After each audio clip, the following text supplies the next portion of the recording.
So இந்த வீடியோவில் நம்ம எப்படி மிடில் கிளாஸ் ட்ராப்லேருந்து வெளில வரப்போகிறது அப்படின்றத பார்க்க போகிறோம். இந்த வீடியோ நான் ஆரம்பிக்கிறதுக்கு முன்னாடியே சொல்லிடுறேன். இந்த வீடியோவில் நான் இந்த ரிச் டேட் புவர் டேடு, அதுக்கப்புறம் psychology of money, richest man in Babylon, how to generate passive income, இதை பற்றிலாம் நான் பெருசாக பேச போகிறது கிடையாது. நான் அதுலேருந்து ரெஃபரன்ஸும் பெருசாக எடுக்க போகிறது கிடையாது. ஏன்னா அந்த புக்ஸ் எல்லாம் நீங்கள் படித்து பார்த்தீங்க அப்படின்னா எல்லாருமே அவங்க லைஃப் ஸ்டைலில் எப்படி முன்னேறினாங்கன்னு தான் போட்டிருந்தாங்க. ஃபார் எக்ஸாம்பிள் சொல்கிறேன், இப்போ நீங்கள் ரிச் டேட் புவர் எடுத்தீங்க அப்படின்னா அவருக்கு 2 அப்பா இருக்க மாதிரி போர்ட்ரேட் பண்ணியிருப்பாங்க. அதாவது அவங்களோட சொந்த அப்பா, இன்னொரு அவங்க பிஸ்னஸ் சொல்லி கொடுத்த அப்பான்னு சொல்லிட்டு போர்ட்ரேட் பண்ணியிருப்பாங்க. இந்த பக்கம் நீங்கள் ரிச்சஸ்ட் மேன் இன் பாபிலோன் பார்த்தீங்க அப்படின்னா அவங்க லைஃப் ஸ்டைலுக்குள்ளே என்ன இருக்குது, அதுலேருந்து எப்படி மீண்டு வருது அப்படின்றத போட்டிருப்பாங்க. சரிங்களா? ஸோ இந்த எல்லா புக்ஸும் காமனாக சொல்கிற ஒரு விஷயம் என்னன்னு பார்த்தீங்க அப்படின்னா, உங்கள் லைஃப் ஸ்டைலில் நீங்கள் ஒரு சொல்யூஷன் கண்டுபிடிச்சி எப்படி வெளில வரணும் அப்படின்னு சொல்கிறது தான் தவிர, இந்த ஸ்ட்ராட்டஜிக் அப்ரோச் நீங்களும் ஃபாலோ பண்ணுங்க, எங்களை மாதிரி ஆயிடலாம் அப்படின்னு சொன்ன மாதிரி பெருசாக போடல.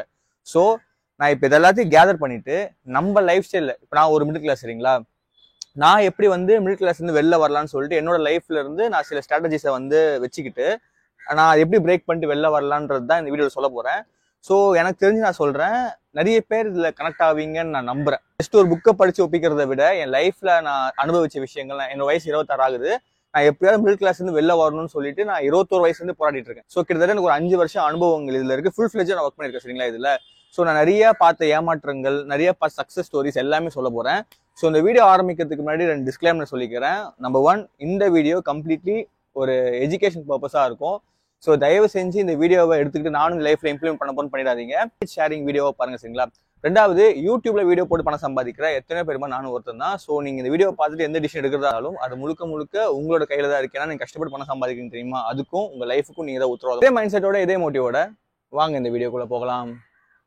ஓகே, என் லைஃப்ல இந்த மிடில் கிளாஸ் ட்ராப்ல இருந்து வெளில வரத்துக்கு நான் முதல்ல கண்டுபிடிச்ச விஷயம்னு பாத்தீங்க அப்படின்னா மைண்ட் செட் தான். இப்போ நான் சொல்ல போற இந்த 7 விஷயங்களும் நான் இனிமேல் இம்ப்ளிமெண்ட் பண்ண போறேன். அதாவது நான் இதை கண்டுபிடிக்கிறதுக்கு எனக்கு கிட்டத்தட்ட ஒரு 5 இயர்ஸ் ஆயிடுச்சு. இதை ஒரு மிஸ்டேக்னு சொல்லலாமா இல்லை அனுபவம்னு சொல்லலாமான்னு தெரியல. But still I am going on progress, சரிங்களா. ஸோ இந்த லிஸ்ட்ல நான் முதல்ல ப்ரையாரிட்டைஸ் பண்ணியிருக்கிறது என்னோட மைண்ட் செட்டை தான். எஸ், நம்ம சுற்றி இருக்கவங்களோட பழக்க வழக்கங்கள் நம்ம கொஞ்சம் கேர்ஃபுல்லாக சூஸ் பண்ணணும் அப்படின்றது இந்த மைண்ட் செட்டை குறிக்குது. ஏன்னா இப்போ நம்மள ஒரு மிடில் கிளாஸாக இருக்கிற பட்சத்தில் நம்மளால பெருசாக விஷயம் சாதிக்க போகிறோம், நம்ம பணம் அதிகமாக சம்பாதிக்கிறதுக்காக நிறைய விஷயம் மைண்டில் இருக்கும் தெரியுமா. பட் அதெல்லாம் நம்ம ஒருத்தங்க கிட்ட ப்ரொப்போஸ் பண்றப்போ அவங்க சொல்ற விஷயம் என்ன, பணம் சம்பாதிக்க போறியா, அப்போ உனக்குள்ள பேராசை இருக்கு. பணம் சம்பாதிக்கிறது பேராசையா அப்படின்றவங்களுக்குலாம் நான் ஒரே ஒன்று சொல்லணும்னு ஆசைப்படுறேன். என்னன்னா, மாசம் ஆனா இஎம்ஐ கட்டுறீங்க. எதுக்கு இஎம்ஐ கட்டுறீங்க? உங்களுக்கு பொருள் தேவைப்படுது, அதாவது ஒரு ப்ராடக்ட் தேவைப்படுது, சரிங்களா. இல்ல மாச கடைசி ஆனா உங்ககிட்ட பணம் இருக்காது, வெளில போய் கடன் வாங்குவீங்க, அதாவது லோன் வாங்குவீங்க. உங்ககிட்ட இல்லாத பட்சத்துல ஒரு பொருளை வாங்கணும்னு நினைக்கிற நீங்க பேராசைப்படல. அதாவது உங்களால ஒரு கார் வாங்க முடியாதுங்க உங்க சம்பளத்துல. ஸோ நீங்க இஎம்ஐ போட்டு வாங்குறீங்க, மாச தவணையில வாங்குறீங்க, அது உங்க பேராசை தெரியல. அதாவது உங்க கையில இருக்க பணத்தை வச்சு உங்களால ஒரு விஷயத்த வாங்க முடியல, அது உங்களுக்கு பேராசையா தெரியல. அதை இஎம்ஐ போட்டு வாங்குறீங்க, நஷ்டப்படுறீங்க, அது உங்களுக்கு முட்டாள்தனமா தெரியல. ஒருத்தன் ஒரு ஸ்கில்லை வச்சு பணம் சம்பாதிக்க நினைக்கிறான், அந்த மைண்ட் செட்டை நீங்க பேராசைன்னு சொல்றீங்க. இது எந்த வகையில நியாயம் அப்படின்றது எனக்கு சுத்தமா தெரியல. இல்ல, நான் இந்த ஒரு பெர்ஸ்பெக்டிவ்ல வரேன். மாச கடைசி அப்போ நீங்க ஒருத்தங்க கையை எதிர்பார்க்குறீங்கல்ல, அப்போ உங்களுக்கு பணம் தேவைன்னு இருக்குல்ல, அந்த பணத்தை நல்ல முறையில சம்பாதிக்கணும், நம்ம யார் கையும் எதிர்பார்க்க கூடாதுன்னு சொல்லிட்டு ஒரு மிடில் கிளாஸ்ல இருக்க ஒரு பையன் யோசிச்சேன் அப்படின்னா அது எப்படி நீங்க பேரஸ்ன்னு சொல்ல முடியும்? ஸோ உங்க மைண்ட் செட்டை லாஜிக்கல் அண்ட் எமோஷனல் சொல்லிட்டு 2 வகையா பிரிக்கிறதுக்கான நேரம் இதுதான். அதாவது நீங்க எப்போல்லாம் எமோஷனலா யோசிக்கிறீங்களோ அப்போல்லாம் நீங்க பணத்தை லூஸ் பண்ணுவீங்க. நீங்க எப்போல்லாம் லாஜிக்கலா நீங்க யோசிக்கிறீங்களோ அப்போல்லாம் நீங்க பணத்தை கெயின் பண்ணுவீங்க. நான் இன்னும் சிம்பிளா உங்களுக்கு ஒன்று சொல்றேன். இப்போ ஃபார் எக்ஸாம்பிள், உங்க வீட்டில் இருக்கவங்களோட பேச்சு கேட்டீங்கன்னு வச்சுக்கோங்களேன், என்ன சொல்லுவாங்க? நல்லா வேலைக்கு போப்பா, நல்லா சம்பாரி, இப்படிலாம் இருந்தாலும் வாழ்க்கையில முன்னேற முடியும். அது கரெக்ட், லாஜிக்கலி அது கரெக்ட். ஆனா நீ அங்கேயே ஸ்டாப் ஆயிடணும்னு சொல்றாங்க தெரியுமா, அதுதான் நான் எமோஷனல் சொல்றேன். அதாவது இப்போ நான் ஒரு ஐடி கம்பெனி வேலை செய்யறேன். என்ன எக்ஸாம்பிளா சொல்றேன், நான் ஒரு ஐடி கம்பெனியில் வேலை செய்யறேன். என்னால எத்தனை வருஷம் செய்ய முடியும்னு நினைக்கிறீங்க? மிஞ்சி போனா 40 வயசு வரைக்கும் நான் செய்ய முடியும். அப்புறம் இப்போ எனக்கு இன்னும் ஹார்ட்லி எவ்வளோ இருக்கு? இப்போ எனக்கு 26, சரிங்களா. இன்னும் எனக்கு ஒரு 20ல இருந்து ஒரு 25 வருஷம் இருக்குன்னு வச்சுக்கோங்க. மிஞ்சி போனா ஒரு மேனேஜர் லெவலுக்கு போற வரைக்கும் வச்சுக்கோங்களேன். ஸோ இவ்வளவுதான் இருக்கு. அதுக்கப்புறம் எனக்கு குழந்தை போச்சு அப்படின்னா அந்த குழந்தைய எங்க ஐடி சம்பளத்தை வச்சு ஒரு 15 வருஷம் தான் வளர்க்க முடியும். அதுக்கப்புறம், சரிங்களா. ஸோ இந்த இடத்துல எதிர்காலமும் கேள்விக்குறி வருது, எதிர்கால ஜென்ரேஷனும் கேள்விக்குறியில் தான் நிக்குது. ஸோ முதல்ல இந்த மைண்ட் செட்டை மாற்றணும். நம்ம நல்லா இருக்கும் போது, நம்ம நல்லா சம்பாதிக்கும் போது அதை வச்சு அதை சோர்ஸ் ஆஃப் இன்கம் ஜென்ரேட் பண்ண முடியுமா, நம்ம இன்னும் அடுத்த லெவல் போறதுக்கான ஸ்கில்ஸ் என்ன, இது எல்லாத்தையுமே நம்ம மைண்ட் செட்ல முதல்ல கொண்டு வரணும். 2வது, நம்ம மைண்ட் செட்டுக்கு ஒத்து வராத யாரோடும் சேரக்கூடாது. ஸோ நான் என்ன சொல்ல வரேன்னா, நம்ம சொல்றதெல்லாம் ஆமா ஆமான்னு சொல்ற பர்சன் நமக்கு வேண்டாம். நம்மளுக்கு தேவை ஒரு நல்ல மென்டார். இன்னொன்னு, நம்ம போற வளர்ச்சியின் பாதையில நம்மளுக்கு நல்லது பண்ணலாம்னு பரவாயில்ல, அட்லீஸ்ட் நம்ம தடை பண்ணாம இருக்க ஒரு மென்டார் நம்மளுக்கு இருந்தா போதும்.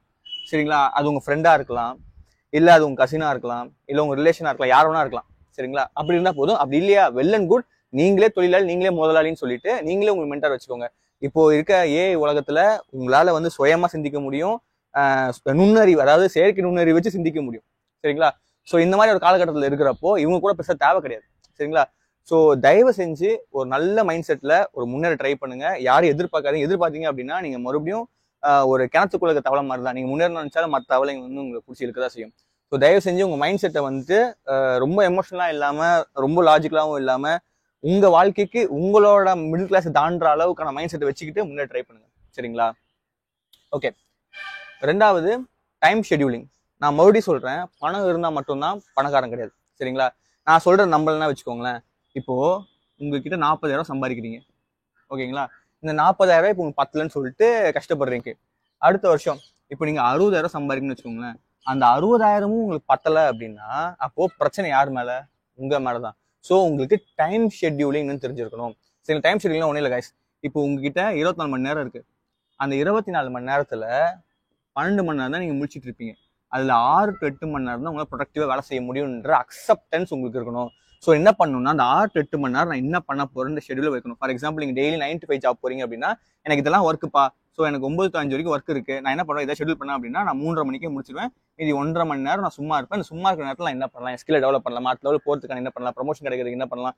ஸோ இந்த மாதிரியான மைண்ட் செட் உங்களுக்கு வரணும் அப்படின்னா உங்களுக்கு டைம் ஷெட்யூலிங் தெரிஞ்சிருக்கணும். இல்லை நீங்க டைம் ஷெட்யூலாக பண்ண மாட்டேன், நான் கோ வித் த ஃப்ளோ தான் போறேன் அப்படின்னா இட்ஸ் வெல் அண்ட் குட். ஆனால் ஒன்று மட்டும் சொல்லிக்கிறேன், நீங்க டைம் பாவர்ட்டின்னு சொல்லப்படுற ஒரு விஷயத்துக்குள்ள ஈஸியா மூவ் ஆயிடுவீங்க.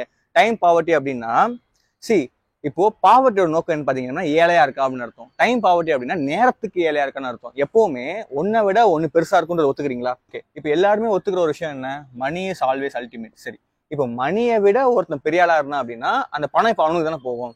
இப்போ இந்த இடத்துல தான் டைம் வருது. எல்லா விஷயத்தையும் நீங்க பணம் கொடுத்து வாங்க முடியும், டைமை தவிர. டைம் இப்போ நீங்க வீடியோ பார்த்துட்டு ஒரு நிமிஷம் போயிட்டு தானே இருக்கு, அது உங்களுக்கு திருப்பி வாங்க முடியுமா? முடியாது. லைஃப்ல ரீவைண்டே ஒன்று கிடையாது, ஜஸ்ட் ஃபாஸ்ட் ஃபார்வர்டு தான். சரிங்களா? ஸோ இந்த மாதிரியான விஷயங்கள் இருக்கு. ஸோ உங்க டைம் ஷெட்யூல் பண்ற வரைக்குமே நீங்க பணக்காரனா ஆகவே முடியாது. அதே மாதிரி பணக்காரன் ஆகணுன்றது ஒருத்தர் கோல் மாறும். சில பேருக்கு 40,000 இருந்தாலே பணக்காரன், சில பேருக்கு 60,000 இருந்தாலே பணக்காரன். இதுக்கு தான் மைண்ட் செட் ரொம்ப முக்கியம். எனக்கு எவ்வளவு பணம் இருந்தா போதுன்ற மனப்பான்மை எப்போ ஒருத்தனுக்குள்ள வருதோ அப்பதான் அடுத்த லெவலுக்கே போவான். நிறைய பேர் போதுன்ற மனப்பான்மை வந்து ஃபுல் ஸ்டாப் நினைச்சுக்கிறாங்க. கிடையாது, அது ஒரு செமிகோலன். உங்களை ஒரு ஸ்பீட் பிரேக்கர் மாதிரி அது ஸ்டாப் பண்ணி கொண்டு போகும். சரிங்களா? எப்பவுமே ஒரு கார் ரேஸ் இருந்தா பிட் ஸ்டாப்னு இருக்கும், இருந்து ஃபியூலை ஃபில் பண்ணிட்டு தான் போகணும். ஓடிட்டே இருந்தா ஒரு இடத்துல நின்றும். சரிங்களா? ஸோ அந்த மாதிரி வாழ்க்கையும். ஸோ டைம் ஷெட்யூல் பண்ணுங்க, ஒரு ப்ரையாரிட்டைஸ் பண்ணுங்க. நான் இந்த நேரத்துக்குள்ள இதை முடிக்க போறேன், இது முடிக்கல அப்படின்னா நான் ஏழை ஆயிட்டேன். ஓகேங்களா? ஏன்னா இதுதான் உங்களோட வேலை. இதையே நீங்க பண்ற சோம்பேறிப்படுறீங்க அப்படின்னா ஆப்வியஸ்லி நீங்க ஏழை தான். சரிங்களா? அடுத்து பாத்தீங்க அப்படின்னா ஸ்கில்ஸ்.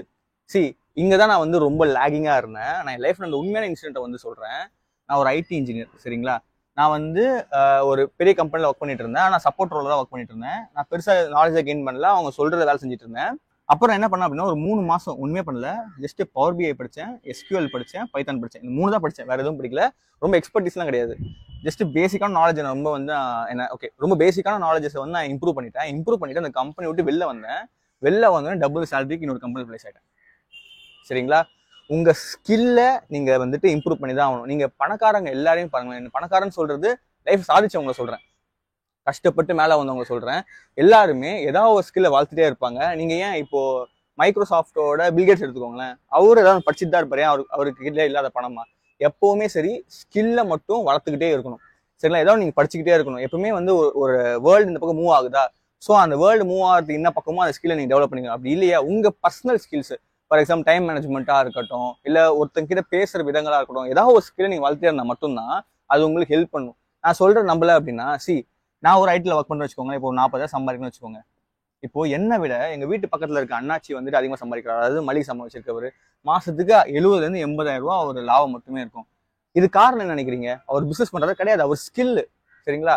அவர் மேல வச்சிருந்த ஸ்கில்லோட நம்பிக்கை. அதாவது என்னால ஒரு கடை போட முடியும்ப்பா, அந்த கடையில எனக்கு அனுபவம் இருக்கு, நான் ஒரு கடையில வேலை செஞ்சிருக்கேன், ஸோ அந்த கடையை வச்சு அந்த அனுபவத்தை வச்சு ஒரு கடை போடுறேன், அந்த கடையில இந்த மெட்டீரியல்ஸ்லாம் வைப்பேன், இது கண்டிப்பா சேல் ஆகும்ன்றத நம்புறேன். இது ஒரு ஸ்கில் தான். சரிங்களா? நீங்க ரோட்ல பார்க்கலாம் ஈஸியா பானிபூரிக்காரன் வந்து 1 லட்ச ரூபா சம்பாதிக்கிறான் அப்படின்னு சொல்லிட்டு. யோசிச்சு பாருங்க, அவனுக்கு பூரி சுட தெரியும், அது ஒரு ஸ்கில். சரிங்களா? அவனுக்கு அந்த அந்த பூரி செய்யற ஓகே அந்த பூரிக்குள்ள வைக்கிற மசாலா தெரியும். சரிங்களா? அடுத்து அந்த பானி அவனுக்கு செய்ய தெரியும். இது எல்லாமே ஒரு ஸ்கில் தான். ஸ்கில்லை வச்சுதான் அவன் மாசம் 1 லட்சம் சம்பாதிக்கிறான். நம்ம பாக்குற, அதாவது நம்ம யூடியூப்ல பாக்குறவங்களோ இல்ல நம்ம நேர்ல வந்து ஈஸியா சம்பாதிக்கணும்னு நம்ம சொல்றோம் தெரியுமா? அதான் கிடையாது. நம்ம அவ்வளவு உழைச்சிருக்கணும்னு சொல்றேன். இந்த யூடியூப்ல இந்த பிரான்சைஸ் எடுத்தா பணக்காரனா எல்லாம், அதுக்கப்புறம் வந்துட்டு நீங்க பிசினஸ் பண்ண பணக்காரன் என்ன நினைச்சிட்டு இருந்தீங்க அப்படின்னா, அது வந்துட்டு அவங்க வீடியோக்காக சொல்றாங்கன்னு நான் சொல்லுவேன். உண்மையான அனுபவத்துல இருந்து எவன் சொல்றானோ அவன் பேச்சை ஒண்டி கேளுங்க. சரிங்களா? இது எல்லாமே லைஃப்ல நான் கத்துக்கிட்ட விஷயங்கள். இதை வச்சு நான் கொஞ்சம் ப்ராஃபிட் பண்ணியிருக்கேன். அதனால நான் அடுத்து பாத்தீங்க அப்படின்னா இன்கம். நிறைய பேரு இன்கம் ஒரு ஹேர்டலா நினைக்கிறாங்க. ஹேர்டல் அப்படின்னா, ஃபார் எக்ஸாம்பிள் நீங்க 9 to 5 ஜாப் போறீங்கன்னு வச்சுக்கோங்க. நிறைய யூடியூபர்ஸ் சொல்றாங்க, ஐயோ 9 to 5 ஜாப் போனா நீங்க ஏழையா தான் இருப்பீங்க, நீங்க எப்பவுமே ஒரு டீம் லீடுக்கு கட்டுப்பட்டு தான் இருக்கணும், மேனேஜருக்கு பதில் சொல்லிட்டு தான் இருக்குன்னு சொல்லிட்டு. நீங்க ஒரு இடத்துக்கு போய் வேலை செஞ்சீங்க அப்படின்னா அது பேர் வந்து ஆக்டிவ் இன்கம். சரிங்களா? பணம் உங்களை தேடி வருது அப்படின்னா பாசிவ் இன்கம். சரியா? இந்த ரெண்டுத்துக்குமே ஒரு கடின உழைப்பு தேவை. ஆக்டிவ் இன்கம்ன்றது ஒரு இடத்துல போய் நீங்க வேலை செஞ்சு அந்த மாச கடைசியில வரப்போற சம்பளம் தான் ஆக்டிவ் இன்கம். பாசிவ் இன்கம்ன்றது நீங்க ஒரு வேலையை செஞ்சு முடிச்சிருப்பீங்க, நீங்க செஞ்சு வச்ச வேலை முதலீடா வச்சு அதுல இருந்து பணம் வரும். ரொம்ப சிம்பிள் சொல்றேன் பாருங்க. இப்போ ஒரு நகை கடைக்காரரு கோல்டு வாங்கி போட்டாரு, கோல்டு நகையா வாங்கி போட்டாரு. அவர் என்ன சொல்றாரு, என்னோட கடை வந்துட்டு 9 மணில இருந்து நைட் 10 மணி வரைக்கும் இருக்குன்னு சொல்லிட்டாரு. ஓகேங்களா? சோ இப்போ மக்கள்லாம் உள்ள வந்து வாங்குவாங்க, இது மூலியமா லாபம் அடைவார். ஆனா யோசிச்சு பாருங்க, ஒரு நகை கடை வைக்கணும்னா கிட்டத்தட்ட 50 கிலோ தங்கம் தேவை. சரிங்களா? சோ இப்போ அவ்வளோ வச்சு அந்த அளவுக்கு கடின உழைப்பை வச்சு அவர் அதை வாங்கி சேல் பண்ணியிருக்காரு. சரிங்களா? சோ பாசிவ் இன்கம்ன்றது மொத்த உழைப்பையும் ஒரு குறிப்பிட்ட டைம், ஷார்ட் பீரியட் ஆஃப் டைம்ல அதிகமா உழைச்சு அது மூலியமா வர பணமே தவிர சும்மா காலாடிட்டே இருந்தா வர பணம் கிடையாது. இதை பத்தி பாசிவ் இன்கம்னு சொல்லிட்டு ஒரு செப்பரேட் வீடியோ போட்டிருக்கேன், பாத்துக்கோங்க. இந்த டைம் ஷெடியூலிங் பத்தியும் செப்பரேட்டா வீடியோ போட்டிருக்கேன், என்ன பாத்துக்கோங்க. எல்லாமே யூஸ்ஃபுல்லா இருக்கும், இல்ல பர்சனல் அனுபவம்னு சொன்னது. சரிங்களா? ஸோ தயவு செஞ்சு இன்கம் ஒரு ஹேர்டல் நினைக்காதீங்க. உங்களுக்கு இன்னும் இன்கம் வருதோ அதுக்கு தேங்க்ஃபுல்லா இருங்க. அதை வச்சு ஒரு பாசிவ் இன்கம் ஜெனரேட் பண்ண ட்ரை பண்ணுங்க. சரிங்களா? இந்த உலகத்துல கடின உழைப்புக்கு ஷார்ட்கட்டே கிடையாது, பைபாஸே கிடையாது. You should accept the pain, you should பேர் த பெயின். சரிங்களா? ஸோ இது மாதிரி இருந்தால் மட்டும்தான் உங்களால் ஒரு மிடில் கிளாஸ் ட்ராப்ல இருந்தே வெளில வர முடியும். ஓகே, அடுத்தது பாத்தீங்க அப்படின்னா இன்வெஸ்ட்மெண்ட். எஸ், இந்த இடத்துல தான் நிறைய பேர் வந்துட்டு ஏமாறுறது. அதாவது இன்வெஸ்ட் பண்ணிட்டா பணக்காரன் இல்லை, நான் வந்து கோல்டு இன்வெஸ்ட் பண்ண போறேன், ஸ்டாக்ல இன்வெஸ்ட் பண்ண போறேன், அதெல்லாம் வந்து சுத்த போய். சரிங்களா? இன்வெஸ்ட்மெண்ட்டோட பேசிக்கான கான்செப்ட் உங்க பணக்காரன் ஆக்குறது கிடையாது, புரிஞ்சுக்கோங்க. இன்ஃப்ளேஷனை பீட் பண்றது தான் இன்வெஸ்ட்மெண்ட். ஃபார் எக்ஸாம்பிள், ஒரு வருஷத்துக்கு பணம் வந்துட்டு 8% உயருதுன்னு வச்சுக்கோங்க, அதாவது மதிப்பை வந்து இழக்குதுன்னு வச்சுக்கோங்களேன். ஃபார் எக்ஸாம்பிள் இப்போ நான் சொல்றேன், இப்போ 2010 உங்களால 10 ரூபாய்க்கு 10 சாக்லேட் வாங்க முடிஞ்சுதா? ஓகே, அப்பனா ஒரு சாக்லேட்டோட விலை வந்து 1 ரூபாய். ஆனா இப்போ 2025 1 ரூபாய்க்கு சாக்லேட் கிடையாது, 2 ரூபாய் தான். ஸோ இப்போ உங்களால் 10 ரூபாய்க்கு 2 சாக்லேட் தான் வாங்க. ஓகே, 10 ரூபாய்க்கு 5 சாக்லேட் தான் வாங்க முடியும். அப்போ மீதி 5 சாக்லேட் எங்க போச்சு? இதுதான் நம்ம இன்ஃப்ளேஷன் அப்படின்னு வந்து சொல்றோம். சரிங்களா? பண வீக்கம், பணம் இறக்குதல் சொல்றோம். ஸோ இந்த பணம் இறக்குதல, இந்த பண வீக்கத்தை எப்படி சமாளிக்கலாம்னா இன்வெஸ்ட்மெண்ட் மூலியமா. ஃபார் எக்ஸாம்பிள் கோல்டு வாங்க வச்சிங்க அப்படின்னா கோல்டு வந்து ஒரு வருஷத்துக்கு 9-10% ரிட்டர்ன் தரும், இல்ல மினிமம் வந்து 5 to 6% வந்து ரிட்டர்ன் தரும். சரிங்களா? ஸோ இதை வச்சு உங்க பணத்தை நீங்க காப்பாத்திக்கலாம், உங்க பணம் அந்த இழக்காம காப்பாத்திக்கலாம். சரிங்களா? ஸோ அதுதான் வந்து இன்வெஸ்ட்மெண்ட். ஸோ இந்த இன்வெஸ்ட்மெண்ட்டுக்கும் நல்ல ஸ்ட்ராட்டஜிஸ்லாம் இருக்கு, அதெல்லாம் நீங்க தெரிஞ்சுதான் வந்து இன்வெஸ்ட் பண்ணணும். சரிங்களா? அதே மாதிரி இன்வெஸ்ட்மெண்ட்டை ஒரு பணக்காரன் ஆகிற டூலா பார்க்காதீங்க, இன்வெஸ்ட்மெண்ட்டை இன்ஃப்ளேஷன் பீட் பண்ற ஒரு டூலா பாருங்க. இது உங்க மிடில் கிளாஸ் வந்து கொண்டு வராது. இது நீங்க ரிட்டையர் ஆனதுக்கு அப்புறம் உங்ககிட்ட ஒரு பணம் இருந்தா நீங்க செலவு பண்ணி தருவாங்க. லிட்டரா சொல்ல போனோம்னா உங்க பிஎஃப், உங்க ரிட்டையர்மெண்ட் அமௌண்ட்டை நீங்க ரெடி பண்ற ஒரு மெத்தட் தான் இன்வெஸ்ட்மெண்ட். சரிங்களா? இதை நீங்க கரெக்டா பண்ணா மட்டும்தான் உங்களால ஏர்லி ரிட்டையர்னு சொல்லப்படுற ஒரு 40-45 வயசுக்குள்ள ரிட்டையர் ஆகி இந்த காசை வச்சு பிசினஸ் பண்ண முடியாது, உங்களுக்கு பிடிச்ச வேலையை செய்ய முடியும். நான் மறுபடியும் சொல்றேன், ஏர்லி ரிட்டையர்மெண்ட் எதுக்காக அப்படின்னா, இது வரைக்கும் நான் எனக்கு கஷ்டப்பட்டு எனக்கு பிடிச்ச வேலையோ பிடிக்காத வேலையை செஞ்சு முடிச்சிட்டேன், அதுக்கப்புறம் என் லைஃப் எம்பவர் பண்ற மாதிரியோ இல்ல என் லைஃப்ல எல்லா கமிட் பண்ணி முடிச்சுட்டு இப்போ என்னோட கோல்ஸ் நோக்கி ஓட போறேன்னு சொல்றான் தெரியுமா, அதுதான் இன்வெஸ்ட்மெண்ட் உதவி பண்ணுமே தவிர இதை வந்து உங்க பணக்காரன் ஆக்காது. சரிங்களா? சரி, அப்போ என்னதான்ப்பா நம்ம இந்த மிடில் கிளாஸ் ட்ராப்ல இருந்து வெளில வரும் அப்படின்னா, இந்த 2 முக்கியமான விஷயங்கள் நல்லா தெரிஞ்சுக்கணும். அப்பதான் உங்களால வெளில வர முடியும். ஒரு மிடில் கிளாஸோட மைண்ட் செட் என்ன, நான் யாருக்கிட்டையும் கை கட்டி நிற்க கூடாது, என் இஷ்டத்துக்கு ஷட்டர் ஓப்பன் பண்ணணும், ஷட்டரை க்ளோஸ் பண்ணணும், இன்னைக்கு நினைச்சா வேலை செய்யணும், நினைச்சா வேலை செய்யக்கூடாது, அவ்வளவுதானே? இதானே உங்க பிரச்சனை. இதுக்குதான் டைவர்சிஃபிகேஷன் ஆஃப் இன்கம் சொல்லப்படுற ஒரு விஷயம் வருது. டைவர்சிஃபிகேஷன் ஆஃப் இன்கம் அப்படின்னா, இப்போ உங்ககிட்ட 60,000 நீங்க மாசம் சம்பாதிக்கணும்னு வச்சுக்கோங்க. நோட் பண்ணிக்கோங்க, நான் அடுத்த ஒரு சொல்ல போறேன், அதுக்கு இதான் பேஸ். சரிங்களா? 60,000 சம்பாதிக்கிறேன் அப்படின்னா 20,000 நீ வீட்டுக்கு கொடுக்கணும்னு வச்சுக்கோங்க, மீதி 40,000 இருக்கா? இந்த 40,000 எப்படி உங்க செல்ஃப் டெவலப்மெண்ட்காகவும் உங்க கமிட்மெண்ட்ஸ் அடைக்கிறதுக்காகவும் ஒரு சேஃப் லைஃப் உருவாக்குறதுக்காகவும் நீங்க முயற்சி பண்ண போறீங்கன்றத மீதி 40,000 டிசைட் பண்ண போகுது. இதை இப்போ செப்பரேட் வீடியோ போட்டிருக்கேன், வேணா பார்த்துக்கோங்க, லிங்க் கீழே டிஸ்கிரிப்ஷனில் தரேன். சரிங்களா? பட் ஷார்ட் வீடியோ சொல்கிறேன். இப்போ உங்கள் வீட்டில் 40 வயசுக்கு மேலே இருக்க ஒரு அம்மா அப்பா இருக்காங்கன்னு வச்சுக்கோங்க. அவங்களுக்கு உடல்நிலை கண்டிப்பாக வந்து ஒரு நாள் ஸ்பாயில் ஆக தான் போகுது, டாக்டர் கிட்ட போக தான் போறீங்க. ஸோ நீங்கள் ஹெல்த் இன்சூரன்ஸ் வச்சுக்கணும். அந்த 40,000 ஒரு 2,500 3,000 ஹெல்த் இன்சூரன்ஸ் போயிடும். அதுக்கப்புறம் உங்கள் பேரில் நீங்கள் டேர்ம் இன்சூரன்ஸ் எடுத்து வைக்கணும். ஒருவேளை நீங்கள் வண்டியில் போயிட்டு இருக்கீங்க, நாளைக்கு தவறிட்டீங்க அப்படின்னா கிட்டத்தட்ட 1 கோடி ரூபாய் 2 கோடி ரூபாய் கவரே உங்கள் ஃபேமிலிக்கு தருவாங்க. சரிங்களா? அதுக்கப்புறம் உங்ககிட்ட சேவிங்ஸ் ஒன்று இருக்கணும். உங்கள் பணத்துல இருந்து 20-30% உங்கள் இன்கம்ல இருந்து 20-30% சேவிங்ஸாக இருக்கணும். சரிங்களா? அதுக்கப்புறம் எக்ஸ்பென்ஸ். இந்த எக்ஸ்பென்ஸ் தான் நீங்கள் டிசைட் பண்ணணும். இந்த எக்ஸ்பென்ஸ் தான் நீங்கள் ஏழையா இல்லை மிடில் கிளாஸ் ஸ்டாஃப்குள்ள இருக்கீங்களா இல்லை பணக்காரன் ஆக போறீங்களான்றதை முடிவு பண்ணணும். ஓகேங்களா? உங்களுக்கு என்ன வேணும்ன்றதை டிசைட் பண்ணுங்க. அவன் இது சொல்றான், இதை வாங்க போறேன், இதை அவன் சொல்றான் வாங்க போறேன் இல்லை. நான் ஒரு பட்ஜெட் வச்சிருக்கேன்ப்பா, ஒரு மாசத்துக்கு இவ செலவு பண்ண போறேன். ஃபார் எக்ஸாம்பிள் 5,000 ரூபாய் நான் வச்சிருக்கேன் பட்ஜெட் செலவு பண்றதுக்கு அப்படின்னா, அந்த 5,000 ரூபாய்க்குள்ள எனக்கு என்ன நான் மாட்டுமோ பண்ணிக்கோங்க. அப்படி இல்லையா சேர்த்து வச்சு உங்களுக்கு தேவையான பொருளை வாங்க. இந்த எக்ஸ்பென்ஸை நீங்க கரெக்டாக பிடிக்கல அப்படின்னா, நான் மறுபடியும் சொல்றேன், நீங்க மறுபடியும் டிராப்குள்ள தான் இருப்பீங்க, மறுபடியும் இஎம்ஐக்குள்ள கஷ்டப்படுவீங்க, மாச கடைசி கஷ்டப்பட்டு தான் இருப்பீங்க. சரிங்களா? ஃபார் எக்ஸாம்பிள் சொல்றேன், வரவு 10 ரூபாய் இருந்துச்சு அப்படின்னா 10 ரூபா செலவு பண்ணக்கூடாது, அதுல 2 ரூபாய் செலவு பண்ணணும். அந்த மாதிரியான மைண்ட் செட்ல இருந்தால் மட்டும்தான் உங்களால இந்த மிடில் கிளாஸ் ட்ராப்ல இருந்தே வெளில வர முடியும். சரிங்களா? அவங்க ஆஃபர் போடுறாங்க, நிறைய பேர் வந்து ஆஃபர் போடுறதுக்காக வாங்குவாங்க. லைஃபை முதல்ல டிசைட் பண்ணுங்க. அடுத்த 5 வருஷத்துக்கான பிளான் என்ன, இதுக்கான எக்ஸ்பென்ஸ் என்ன, இப்போ ஷெட்யூல் பண்ணுங்க. சும்மா தானே இருக்கீங்க, சும்மா உட்காந்து யூடியூப்ல ரீல்ஸ் பார்க்கறது. நானும் வந்துட்டு ஒரு விதிவிலக்கெல்லாம் கிடையாது, நானும் ரீல்ஸ் பார்ப்பேன், எல்லாம் பார்ப்பேன், இல்லைன்னு நான் சொல்ல. சரிங்களா? நான் இப்பெல்லாம் நான் கொஞ்சம் யோசிக்கிறேன், நம்ம ஏன் இவ்வளவு முட்டாளா இருக்கும், நம்ம டைம் ஏன் இவ்வளவு வேஸ்ட் பண்ணிட்டு இருக்கோம் அப்படின்ற ஒரு கான்சியஸ்னஸ் இப்போ எனக்குள்ள வருது. சரிங்களா? ஸோ அந்த மாதிரி விஷயங்களை இப்பவே நீங்க கரெக்ட் பண்ணுங்க. ஓகேங்களா? இது வந்து ஒன் ஆஃப் த மெத்தட். ரெண்டாவது, உங்களுக்கு 3 சோர்ஸ் ஆஃப் இன்கம் தேவை. அதாவது நான் ஃபர்ஸ்டே சொன்ன மாதிரி தான், ஒரு ஆக்டிவ் 2 பாசிவ் இன்கம் வேணும். இதுதான் நான் வந்து போராடிட்டு இருக்கேன். சோர்ஸ் ஆஃப் இன்கம் வந்து தேவைப்படும். 3 சோர்ஸ் ஆஃப் இன்கம் என்ன அப்படின்னா, 1 ஒரு ஆக்டிவ் இன்கம், 2 பாசிவ் இன்கம். சரிங்களா? அதாவது உங்ககிட்ட உங்களோட இன்கம் எடுத்து பாத்தீங்க அப்படின்னா ஒரு ட்ரையாங்கிள் மாதிரி இருக்கணும். சரிங்களா? அதுல மேல உங்களோட ஆக்டிவ் இன்கம் இருக்கணும். அந்த active income 2 passive income support பண்ற மாதிரி இருக்கணும். நான் முன்னமே சொன்ன மாதிரி தான். ஓகேங்களா? ஸோ நீங்க 95 ஜாப்ல ஒர்க் பண்றீங்க, ஸோ அது வந்து உங்களுக்கு இன்கம் ஜென்ரேட் பண்ணி கொடுக்குது. சரிங்களா? அதை வச்சு 2 பாசிவ் இன்கம், அதாவது இன்னும் நல்லா ஒரு பிசினஸ் மாடல் ரெடி பண்ணி அதுல இருந்து பணம் சம்பாதிக்கிற வாய்ப்புகள் வச்சிருக்கணும். ஃபார் எக்ஸாம்பிள், ஒருவேளை உங்களுக்கு வந்து நீங்க வேலை செய்றீங்க. சரிங்களா? அந்த வேலையை வச்சு நீங்க சின்ன பிசினஸ் ஆரம்பிக்கலாம். ஃபார் எக்ஸாம்பிள், நீங்க வந்து 9 to 5 போறீங்க, ஸோ 5ல இருந்து 9 மணி வரைக்கும் நீங்க ஃப்ரீயா தான் இருப்பீங்க, அதாவது 4 மணி நேரம் இருக்கு. ஸோ நம்ம அப்பதான் பிசினஸ் பண்ணலாமா அப்படின்றத யோசிக்கிறீங்க. இன்னொன்னு இப்ப என்ன மாதிரி, சரிங்களா, 2வது இன்கமா நீங்க ஒரு யூடியூப் சேனல் ஓப்பன் பண்ணலாம், இல்ல நீங்க இன்ஸ்டால வந்து ஒரு பிசினஸ் ஸ்டார்ட் பண்ணலாம். ஏதாவது ஒன்று நீங்க பண்ணலாம் கிரியேட்டிவா, அதாவது உங்க ஃப்ரீ டைம்ல பணம் சம்பாதிக்கிறதுக்கான ஒரு விஷயத்த நீங்க ஜென்ரேட் பண்ணலாம். ஸோ இதனால என்ன நடக்கும் அப்படின்னா, நாளைக்கே உங்களுக்கு லே ஆஃப் ஆயிடுச்சு, நீங்க வேலை செய்யற இடத்துல லே ஆஃப் ஆயிடுச்சு, இல்ல உங்க மேனேஜர் வந்துட்டு வேலையை விட்டு போடா அப்படின்னு சொல்லிட்டா கூட நீங்க தைரியமா வெளியில வரலாம். சரிங்களா? ஏன்னா இப்போ உங்ககிட்ட 2 விஷயங்கள் உங்ககிட்ட ப்ராமிசிங்கா இருக்கு. ஒன்னு பாத்தீங்க அப்படின்னா உங்களோட சேவிங்ஸ், அதாவது அடுத்த 3 மாசம் உங்க குடும்பம் கஷ்டப்படக்கூடாதுன்றதுக்கான சேவிங்ஸ். அந்த சேவிங்ஸ் சப்போர்ட் பண்ற மாதிரியான 2 பிசினஸ் ஜென்ரேட் பண்ணிட்டீங்க. அந்த 2 பிசினஸ் பணம் உங்களுக்கு வந்துட்டு இருக்கு. சரிங்களா? அதாவது நீங்க இப்ப ஆகாவோன்னு வாழ முடியலனாலும் ஒரு வேலை இல்லாம இந்த பிசினஸ் மட்டும் வச்சுக்கிட்டு உங்களால லைஃப் ரன் பண்ண முடியும். அதாவது உங்களுக்கு ஒரு ஃபேமிலி இருக்கும், உங்களுக்கு ஒரு வயிறு இருக்கும், அவங்க எல்லாருக்கும் பசிக்கும். சரிங்களா? அவங்களுக்கு சோறு போட முடியும், அவங்க உடம்பு மறைக்கிறதுக்கு ட்ரெஸ் வாங்கி தர முடியும், எதிர்பார்க்கணுன்ற அவசியம் இருக்காது. சரிங்களா? அதனாலதான் இந்த டைவர்சிபிகேஷன் ஆஃப் இன்கமும் இந்த 3 சோர்ஸ் ஆஃப் இன்கமும் ரொம்ப வந்து முக்கியம். இது 2 பத்தி நான் வீடியோ போட்டிருக்கேன், வேணா செக் பண்ணி பார்த்துக்கோங்க, ரொம்பவே யூஸ்ஃபுல்லா இருக்கும். சரிங்களா? நான் ஏன் இதை வந்து இவ்வளோ மேனிட்டே சொன்னேன் அப்படின்னா, 3 மாசத்துக்கு எனக்கு வேலை போயிடுச்சுங்க. சரிங்களா? வேலை முடிச்சப்போ ரொம்ப கஷ்டப்பட்டேன். சரிங்களா? அப்போ எனக்கு யூடியூப்ல இருந்து வருமானம் மட்டும்தான் என் இஎம்ஐயை அடைக்கிறதுக்கு யூஸ் ஆச்சு. ஆனா என்னோட முதல் யூடியூப் இன்கம் எனக்கு வந்ததும் அப்போதான் 3 வருஷத்துக்கு அப்புறம் எடுத்தேன்.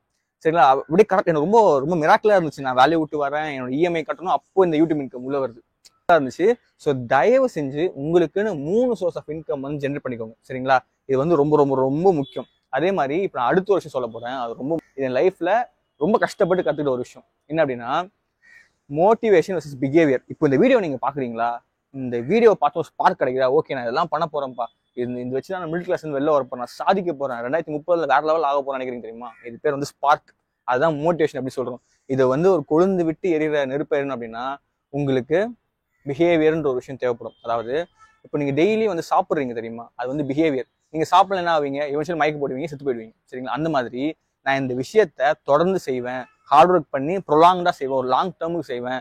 சரியோ தப்போ அப்பாற்பட்ட பிரச்சனை, முழு எஃபர்ட்டை போடுவேன், நான் ஃபெயில் ஆனாலும் பரவாயில்ல, முழு எஃபர்ட்டை போட்டு தான் நான் ஃபெயில் ஆவேன் அப்படின்ற ஒரு நிச்சயத்தோட உள்ள வரீங்க தெரியுமா, அதுதான் வந்து பிஹேவியர். இங்கதான் நிறைய பேர் வந்து ஃபெயில் ஆவாங்க. சரிங்களா? இந்த நான் ஓப்பனா சொல்றேன், இது வந்து ரியாலிட்டி, நான் முழுப்பல. இந்த வீடியோ நீங்க 100 பேர் பாக்குறீங்க அப்படின்னா நான் சொல்றது எல்லாம் ஒருத்தர் 2 பேர் தான் கடைபிடிப்பீங்க. அவங்க கண்டிப்பா சாதிக்கலாம், சாதிக்காம போகலாம்.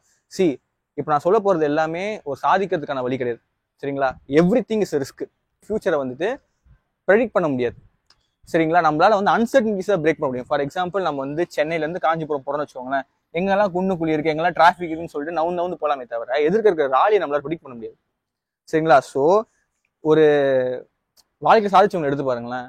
அவங்க சாதிக்கணுன்ற மைண்ட் செட்ல வந்தாங்களே தவிர நான் தோத்துறோம்னா ஜெயிச்சிருவோன்ற பயத்துல உள்ள வரல. ஏன்னா நான் ஒரு ஸ்டெப் எடுத்தேன் அப்படின்னா என் வாழ்க்கையை அதை மாற்றும். ஓகே, ஏன்னா அவங்க கிட்ட இருக்க மைண்ட் செட் என்ன அப்படின்னா, ஓகே நான் ஒரு ஸ்டெப்பை தைரியமா வந்து எடுத்து வைக்கிறேன், நான் ஃபெயில் ஆயிட்டேன் அப்படின்னா எப்பவும் போல இருக்க ஒரு லைஃப்ல தான் இருக்க போறேன். சரிங்களா? ஆனா நான் சாதிச்சிட்டேன் அப்படின்னா ஒரே நேரத்துல என் லைஃபே மாறிடும். ஓகேங்களா? ஸோ இப்போ இன்னொரு கேட்டகரி பீப்புள் எடுத்துக்கோங்க. நான் சாதிக்கலாம் மாட்டோமா சும்மா இருப்பேன்னா அவன் லைஃப் மாற போறதே கிடையாது. அவன் வாழ்க்கையில அடுத்த கட்ட முன்னேறதுக்கான ஒரு பாசிபிலிட்டி கிடையாது. ஜஸ்ட் அந்த பாசிபிலிட்டியை உருவாக்குறது மட்டும்தான் இந்த பிஹேவியர். சரிங்களா? நல்லா நோட் பண்ணி பார்த்துக்கோங்க. ரெண்டு பேரையும் பிரிக்கிறது ஒரு மெல்லிய கோடு தான். எனக்கு சாதிக்கலாமா, என் லைஃப் பெட்டர் பண்றதுக்கான ஒரு வாய்ப்பை நான் கிரியேட் பண்றேன், ஒரு ஸ்டெப் எடுத்து வைக்கிறது மூலியமா, அதை ப்ரொலாங்கா பண்றது மூலியமா. இந்த சைடில் அவனுக்கு எதுவுமே கிடையாது. ஸோ அவனுக்கு அந்த ஸ்டெப்பே கிடையாது. ஓகேங்களா? ரெண்டுமே வந்து ரிஸ்க் தான். சரிங்களா? எந்த ரிஸ்க் நீங்க சூஸ் பண்ண போறீங்க? நான் உடனே இந்த வீடியோ பார்த்துட்டு லோன் எடுங்க அப்படின்னு சொல்லிட்டு பணத்தை தூக்கி போடுங்க பிசினஸ் ஆரம்பிங்கன்னு நான் சொல்ல. முதல்ல ஆரம்பிக்கிறப்போ உங்க கையில என்ன பணம் இருக்கு, உங்க ஃபேமிலி அஃபெக்ட் பண்ணக்கூடாது. ஃபார் எக்ஸாம்பிள், நீங்க ஒரு பிசினஸ் வந்து 10,000 ரூபாய் ஆரம்பிக்கிறீங்க வச்சுக்கோங்க. உங்ககிட்ட ஒரு நல்ல ஐடியா இருக்கு, அதை ஆரம்பிக்கிறதுக்கு ஒரு 10,000 ரூபாய் தேவைப்படுது அப்படின்னா உங்களால் லோன் வாங்க முடியாம முதல்ல அந்த பணத்தை ரெடி பண்ண முடியுமான்றத வந்து பாருங்க. சரிங்களா? ஏன்னா ஒருவேளை அந்த பணம் லாஸே ஆயிட்டாலுமே அது உங்க ஃபேமிலி அஃபெக்ட் பண்ண போறதில்ல, உங்களை அஃபெக்ட் பண்ண போறது இல்லை. சரிங்களா? ஒரு கோல்டன் ரூல் ஆஃப் இன்வெஸ்ட்மெண்ட் என்ன பார்த்தீங்கன்னா, ஒன்று உங்ககிட்ட கையிருப்பு காசு, அதாவது இது எனக்கு லாஸ் ஆனாலும் நாளைக்கு எவனுமே அந்த காசு வந்து என்கிட்ட கேட்க மாட்டான்ப்பா அப்படின்னு சொல்ற ஒரு காசு உங்ககிட்ட இருக்கணும். அப்படி இல்லையா 5 வருஷத்துக்கு தேவையில்லாத ஒரு பணத்தை தான் தூக்கி உள்ள போடணும். ஷேர் மார்க்கெட்டா இருக்கட்டும், பிசினஸ் இருக்கட்டும், எதுவாக இருந்தாலும் சரி. நான் மிடில் கிளாஸா இருக்கிறதுனால இந்த ரூல்ஸ் பெருசாக நமக்கு அப்ளை ஆகாது. பட் ஸ்டில் ஒரு சேஃப் கார்டு பண்றதுக்கு நம்ம கிட்ட இருக்க காசு தூக்கி உள்ள போடலாம். சரிங்களா? அந்த காசு லாஸ் ஆனா நம்ம ஃபேமிலியையும் நம்மளையும் பெருசாக அஃபெக்ட் பண்ணிடக்கூடாது, நம்ம டெய்லி ரொட்டீன் அஃபெக்ட் பண்ணிடக்கூடாது. சரிங்களா? இது வரைக்கும் நான் அதுல ஒன்று தான் கிளியரா இருக்கேன். சரிங்களா? நான் இது வரைக்கும் பண்ண எல்லா பிசினஸ்லயுமே நான் ஃபெயில் ஆயிருக்கேன், அடுமட்டமா ஃபெயில் ஆயிருக்கேன். சரிங்களா? ஆனா ஒரு நாள் கூட அந்த காசு என்னோட குடும்பத்தை டிஸ்டர்ப் பண்ணது கிடையாது. சரிங்களா? ஸோ இந்த மாதிரி எடுங்க. அப்போ லோன் எடுத்து பிசினஸ் பண்றலாம் தப்பா அப்படின்னு கேட்டீங்கன்னா அப்படி கிடையாது. அதெல்லாம் வந்து அடுத்தது ஃபியூச்சர் ஸ்டெப்ஸ். சரிங்களா? நம்ம இன்னும் முன்னேறதுக்கான பணம் தேவைப்படுறதெல்லாம் வந்து ஃபியூச்சர்ல ஸ்டெப்ஸ். சரிங்களா? முதல்ல உங்ககிட்ட இருக்கிறத வச்சு நல்ல ஒரு பேஸ் மாடல் கிரியேட் பண்ணுங்க. அதே மாதிரி ஒரு பிசினஸ் ஆரம்பிக்கிறப்போ எனக்கு பெரிய ஒரு ஆஃபீஸ் வேணும், எனக்கு ஒரு ஸ்டுடியோ வேணும், அப்பெல்லாம் யோசிக்காதீங்க. இப்போ நானே யூடியூப் சேனல் எடுத்துட்டு இருக்கேன், எனக்கு ஆசை ஸ்டுடியோலாம் வைக்கணும்னு சொல்லிட்டு. ஆனால் எனக்கு அந்த காசு கிடையாது. நான் என்ன பண்றது, மொட்டை மாடல் எடுத்து பண்ணிட்டு இருக்கேன். சில பேர் என்ன பண்ணுவாங்கன்னா மூஞ்சி காட்ட முடியாம அந்த பேப்பர்ல மேலே கேமரா வச்சு எழுதுவாங்க. பரவாயில்ல, ஒரு எஃபர்ட்டை போடுங்க. சரிங்களா?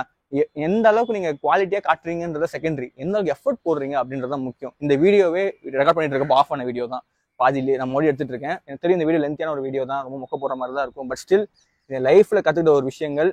இப்போ நீங்க லைஃப்ல ரொம்ப முக்கியமான ஒரு லேர்னிங் என்னன்னா, மற்ற மிஸ்டேக்ஸ் வந்து கத்துக்கிறது தான். நான் வந்துட்டு ஒரு 5 வருஷமா பண்ண மிஸ்டேக்கை சொல்லி கொடுத்துருக்கேன். ஸோ நல்லா யோசிச்சு பாருங்க. உங்க வாழ்க்கையோட 5 வருஷம் கேப், அதாவது 5 வருஷத்துக்கு நீங்க பண்ண போற ஃபெயிலியரை நான் வந்துட்டு மேப் பண்ணி கொடுத்துருக்கேன் இந்த வீடியோட அட்வைஸ் மூலியமா. ஸோ இந்த வீடியோ பார்க்குற எல்லாருக்கும் ஒரு அட்வைஸ் தான்.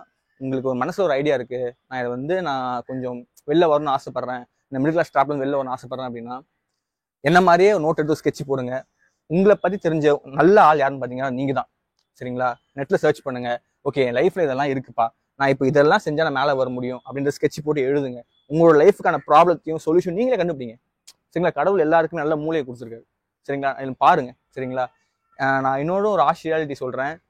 எத்தனை பேர் சாதிக்க போறீங்கன்னு தெரியாது. பட் ஸ்டில் முயற்சி பண்ணுங்க. ஏன்னா தோத்தவன் ஏன்னா முயற்சியே பண்ணாத சோம்பேறிக்கு பேர் கோலை. முயற்சி பண்ணி தோத்து போறவனுக்கு பேர் வீரன். அட்லீஸ்ட் நம்மள மாதிரி வீரங்களுக்கு திரும்பி பார்த்தா சொல்ற ஒரு கதையாவது இருக்கும். சரிங்களா? ஸோ தயவு செஞ்சு ரொம்ப கேல்குலேட்டட் அமௌண்ட்டாக பண்ணுங்க. யார் என்ன சொல்றாங்கன்னு சொல்லிட்டு பணத்தை போடாதீங்க. ரொம்ப யோசிச்சு போடுங்க. முக்கியமா இந்த இன்ஃப்ளூயன்ஸர் சொல்றாங்க தெரியுமா, அவங்க வீட்டுலாம் போகாதீங்க. உங்களுக்கே எல்லாம் தெரியும், உங்களாலையும் எல்லாம் சாதிக்க முடியும். சரிங்களா? ஸோ இந்த வீடியோ உங்களுக்கு பிடிச்சிருக்குன்னு நினைக்கிறேன். எனக்கு தெரிஞ்சது எல்லாமே நான் ஒரு அம்புலான வேலை சொல்லியிருக்கேன். ஸோ ஒருவேளை உங்களுக்கு ஹார்ஷாக சொல்லியிருந்தா ஐம் சாரி. பட் ஸ்டில் இதுதான் உண்மை. சரிங்களா? எத்தனை பேர் சாதிக்க போறீங்கன்னு தெரியல. பட் எத்தனை பேர் ரொம்ப இன்ட்ரெஸ்டா இருக்கீங்க, நான் பிஹேவியரா கொண்டு போக போறேன் இதெல்லாம் அப்படின்றவங்க மட்டும் கீழே கமெண்ட் செக்ஷன்ல பிஹேவியர்னு கமெண்ட் பண்ணுங்க, பார்த்து தெரிஞ்சுக்கலாம். ஸோ இந்த வீடியோ உங்களுக்கு பிடிச்சிருக்குன்னு நினைக்கிறேன். ஸோ சப்ஸ்கிரைப் பண்ணிக்கோங்க. ஸோ உங்க ஃப்ரெண்ட்ஸ் யாராவது வந்து இன்ட்ரெஸ்டா இருக்காங்க, இந்த மாதிரி செல்ஃப் டெவலப்மெண்ட்ல ஃபினான்ஸ்ல இன்ட்ரெஸ்டா இருப்பாங்க அப்படின்னா இந்த வீடியோ ஷேர் பண்ணி விடுங்க. ஸோ என்னோட பேர் வந்து பிரதீஷ். நான் ஃபினான்ஸ் ரிலேட்டட் வீடியோ போடுவேன், செல்ஃப் இம்ப்ரூவ்மெண்ட் பத்தி வீடியோ போடுவேன். ஸோ இந்த மாதிரி எனக்கு பிடிச்ச கிரியேட்டிவான ஐடியாஸ்ல வீடியோ போட்டே இருப்பேன். ரொம்பவே உங்களுக்கு யூஸ்ஃபுல்லா இருக்கும். சரிங்களா? ஓகே, ஸோ இந்த மாதிரி இன்ட்ரெஸ்டிங் கண்டென்ட்டோட meet in next video. Bye bye.